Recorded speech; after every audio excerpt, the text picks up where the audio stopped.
Chez la maréchale de la noblesse. Anton Tchekhov. Le 1er février de chaque année, le jour de Saint Tryphone, martyr, il y a dans le bien de l'ancien maréchal de la noblesse, Trifon Lvovitch Zaviaziatov, un mouvement inaccoutumé. Ce jour-là, jour de la fête du défunt, sa veuve Lyubov Petrovna fait dire pour lui un service, suivi d'un tédéum. Tout le district accourt à ce service. On y voit le maréchal actuel de la noblesse, Kroumov, le président de la commission du Zemstvo, Marfoutkin, Potrakov, membre permanent du bureau pour les affaires des paysans, les juges de paix des 2 circonscriptions, le chef du district, Krinolinov, les 2 commissaires de police, le médecin du Zemstvo, Dvorniagin, Florent Lyodoforme, tous les propriétaires grands et petits des environs, etc. En tout, 50 personnes. À midi précis, les invités allongeant leurs figures viennent de toutes les chambres de la maison se réunir dans la grande salle. Bien que le plancher soit couvert de tapis et que les pas ne fassent aucun bruit, la solennité de la circonstance force instinctivement chacun à marcher sur la pointe des pieds, en balançant les bras. Dans la salle, tout est prêt.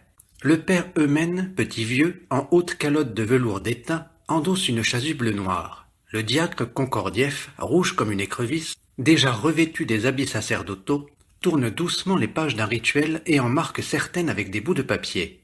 Sur la porte de l'antichambre, le sacristain Louka, les joues fortement gonflées et les yeux saillants, allume l'encensoir. La salle s'emplit insensiblement d'une fumée transparente et bleuâtre et de l'odeur d'encens. L'instituteur Helikonsky, en redingote neuve mal faite, plein de gros boutons sur sa figure effarée, distribue à chacun des cierges sur un plateau nickelé. Lyubov Petrovna, devant la petite table sur laquelle est le gâteau de riz bouilli que l'on fait pour les cérémonies funèbres, tient par avance son mouchoir appliqué sur sa figure. Dans toute la salle, un silence que coupe de temps à autre des soupirs. La figure de tous les assistants est solennelle et grave. Le service commence. Une spire de fumée bleue monte de l'encensoir et joue dans un rayon oblique de soleil. Les cierges allumés grésillent doucement. Le chant, d'abord assourdissant et rude, se fait vite harmonieux et doux, dès que les chantres se sont pliés aux conditions acoustiques de la salle.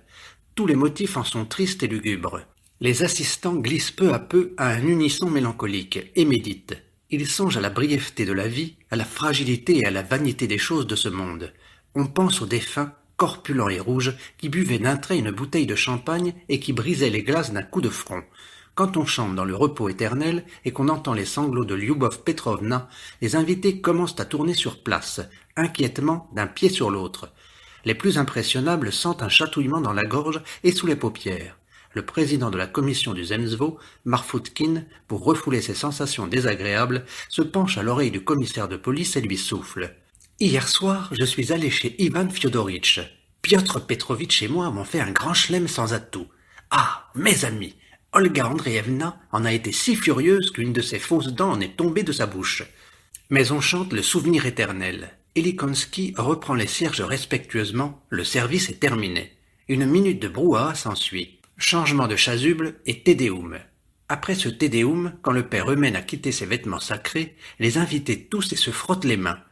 La maréchale parle de la bonté du pauvre Trifon Lvovitch. « À table, messieurs !» dit-elle en soupirant et en finissant son récit. Les invités, s'efforçant de ne pas se marcher sur les pieds et de ne pas se bousculer, se hâtent vers la table. Un déjeuner les y attend. Ce déjeuner est à ce point luxueux qu'au premier coup d'œil, chaque année, le diacre Concordieff compte de son devoir d'ouvrir les bras tout grands, de remuer la tête d'un air d'incrédulité et de dire « Extraordinaire ! Père Eumène, tout cela ressemble moins à de la nourriture pour des hommes qu'au sacrifice que l'on faisait aux dieux. » Le déjeuner, en effet, est extraordinaire. Sur la table, il y a tout ce que peuvent donner la flore et la faune. Il y a tout, sauf des boissons spiritueuses. Lyubov Petrovna a juré de n'avoir chez elle ni carte ni alcool, 2 choses qui ont causé la mort de son mari. Et sur la table, il n'y a que des bouteilles d'huile et de vinaigre, par dérision et comme châtiment des invités, qui, tous, sont des buveurs et des soifeurs désespérés. « Messieurs, je vous en prie, servez-vous, » dit la maréchale de la noblesse. « Seulement, excusez-moi, chez moi, vous le savez, il n'y a pas de vodka. » Les assistants s'approchent de la table et attaquent le pâté irrésolument. Quelque chose ne va pas. On sent dans le bruit des fourchettes, des couteaux et des mâchoires une certaine paresse, une certaine apathie. Il manque quelque chose. « Je suis comme si j'avais perdu je ne sais quoi », marmotte l'un des juges à l'autre. « C'est la même impression que lorsque ma femme est partie avec l'ingénieur. Je ne puis pas manger. Marfoudkin, avant de se décider à donner un coup de dent, cherche longtemps son mouchoir dans toutes ses poches. « Tiens, j'ai laissé mon mouchoir dans ma pelisse, » se dit-il d'une voix retentissante. « Je vais le chercher. » Il va dans l'antichambre où sont pendus les manteaux. Il en revient les yeux mouillés et il se jette aussitôt avec appétit sur le pâté. « Est-ce que ce n'est pas dégoûtant de bâfrer comme ça à sec ?» dit-il à demi-voix au père Eumène. « Va dans l'antichambre, pépère. Il y a dans ma pelisse une bouteille. Seulement, prends garde de la faire sonner. » Le père Eumène se rappelle qu'il a quelque chose à dire à Louka, et il file dans l'antichambre. « Batchouchka !» lui dit Dvorniagin en le suivant. « 2 mots en particulier. »« Ah, messieurs, ce Van Kroumoff, quelle pelisse j'ai achetée d'occasion. Elle a coûté 1000 roubles, et j'en ai donné, vous ne le croiriez pas, 250, pas plus. » Les invités, en tout autre temps, accueilleraient cette nouvelle avec indifférence, mais les voilà qui expriment leur étonnement et ne veulent pas y croire. Tous, à la fois, en foule, se pressent vers l'antichambre pour voir la pelisse, et ils l'examinent jusqu'au moment où le domestique du docteur a emporté de l'antichambre, sans bruit, 5 bouteilles vides. Quand on sert l'esturge en froid, Marfoudkin se souvient qu'il a oublié son porte-cigare dans son traîneau, et il s'en va à l'écurie. Pour ne pas s'ennuyer en route, il emmène avec lui le diacre qui, justement, a besoin de regarder à son cheval. Le soir de ce jour-là, assise dans son bureau, Lyubov Petrovna écrit une lettre à une vieille amie à Saint-Pétersbourg. « Aujourd'hui, comme les années précédentes, dit-elle entre autres choses, il y a eu chez moi un service pour le pauvre défunt.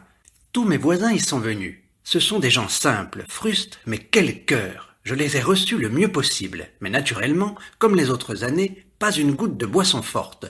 Depuis le jour où il est mort pour en avoir trop pris, j'ai fait le serment d'introduire dans notre district la tempérance et de racheter par là ses péchés. Prêchant la tempérance, j'ai commencé à l'instaurer chez moi. Le père Eumène est enthousiaste de mon projet, et il m'aide en parole et en action. Ah, ma chère, si tu savais comme tous mes ours même, le président de la commission du Zemstvo, Marfoudkin, après le déjeuner s'est jeté sur ma main, l'a longuement tenue à ses lèvres, et remuant la tête d'une façon comique, il s'est mis à pleurer. Beaucoup de sentiments et pas un mot. Le père Eumène, ce délicieux petit vieillard, me regardant les larmes aux yeux, assis auprès de moi, a longtemps balbutié quelque chose comme un enfant. Je n'ai pas compris tout ce qu'il disait, mais je sais comprendre les sentiments sincères. L'Ispravnik, ce bel homme dont je t'ai parlé dans mes lettres, à genoux devant moi, voulait me lire des vers de sa composition. Nous avons un poète, mais il n'en a pas trouvé la force. Il a perdu l'équilibre et il est tombé. Ce géant a eu une crise de nerfs. Tu peux te représenter ma satisfaction. Tout cependant n'a pas fini sans désagrément. Le pauvre président de la réunion mensuelle des juges de paix, à la Likine, qui est fort et apoplectique, s'est senti mal et est resté couché sans connaissance pendant 2 heures sur un divan. Il a fallu lui verser de l'eau sur la tête. Je dois un grand merci au docteur Dvorniagin qui est allé chercher dans sa pharmacie une bouteille de cognac et lui a frictionné les tempes. Alalikine est vite revenu à lui et on l'a emmené.